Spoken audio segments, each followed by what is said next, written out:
Austin is not who the black community is saying he is, or his family, because one of his teammates is actually black. A lot of his teammates are black.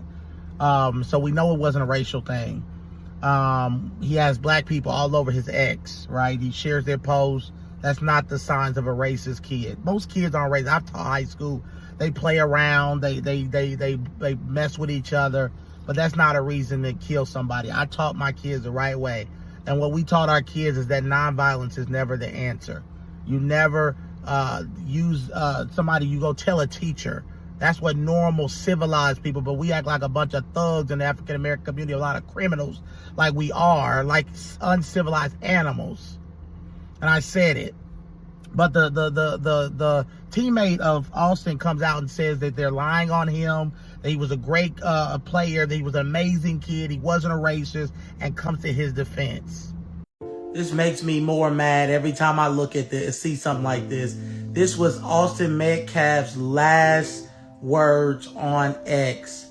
Does this look like a words of a racist? And if you look at his Facebook, his X page, full of black people, full of black teammates he shared their posts. He played around black people. He loved black people. So they're trying to paint him as a racist. It's a lie. What is up, it's Kamel, and I wanted to show and read this post from one of Austin Metcalf's friends. Somehow I missed this friend and teammate. Seemed like they were maybe good friends. At least Austin inspired him. And I guess this doesn't fit the narrative, and this doesn't work out for the Carmelo family, because it would not fall into the race narrative that this has to be a race issue. And we have some secret stuff about Austin Metcalf, alluding and insinuating that Metcalf, or the Metcalf boys, or the Metcalf family is racist. And so here's a friend. I hate that this happened to you, man. I'm forever defend your name. And he posted here, man, Austin, I'm really going to miss you. I never got the chance to play with you, but man, you were the greatest linebacker I've ever seen. Not only were you a role model and an older brother, every time somebody was on some BS or not giving it their all, you were always there. Austin, you made me and others feel so special. You always used to call me dog.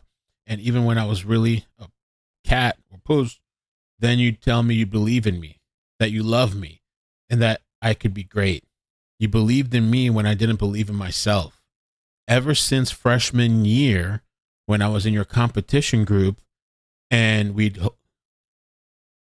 held doors for the elementary kids, I remember you coming to get me, blasting Future early in the morning. That doesn't fit the narrative either. That ride to school was so funny, and we ended up winning the competition. Man, we were so happy. This year, I wasn't in your group and had to compete against you. It wasn't funny because every day I hear you yelling and bringing so much energy. You were like the light in a dark room, always uplifting us and challenging us. You were the most hardworking, tough, inspirational, talented person I knew. We're always going to have 12 on the field now. I love you, Austin, always. People saying, please testify. Just reposted this.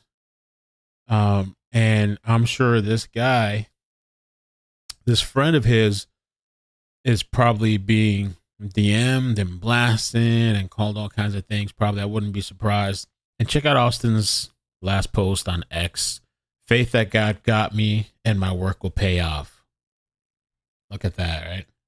This is him right here. Referee. Maybe him here with his team.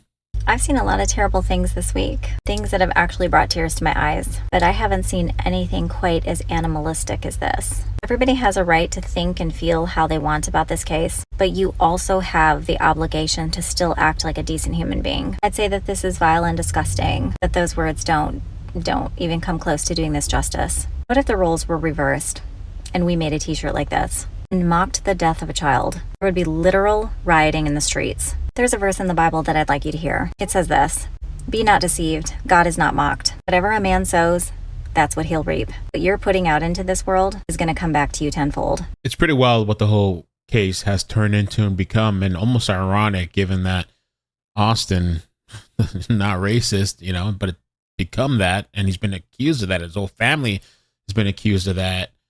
And the irony in that.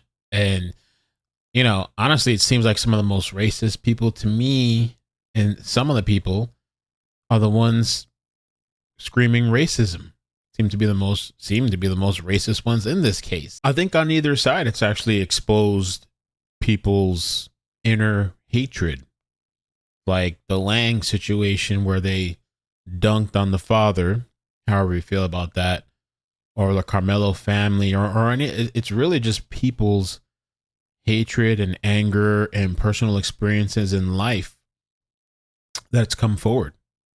And it's not even, doesn't even, we don't know what else is going to come out during the trial, but it's not even really even what happened that day. It's just what people have been holding on the inside.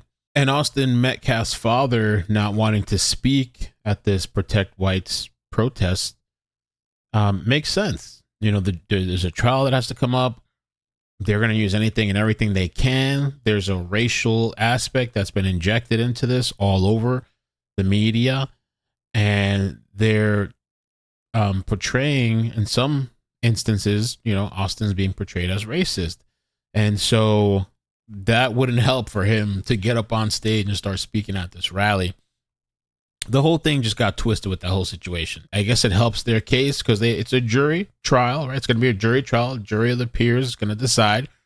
And so anything and everything they can and will use to potentially get Carmelo out of there, or even convince just one juror that this was a racial thing or whatever else, or that there were bullies, all the misinformation. Now there's not a knife. It's a cleat sharpener, all this kind of anything and anything but the facts and details and documentation, I guess, can potentially help out and change the public perception. But anyway, comment down below.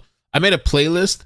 If you want to check out the playlist I made, if you missed a live stream or a short video on this case, I'll put the link in the description and then pinned comment. And there's a whole playlist of this coverage. Take care. Peace.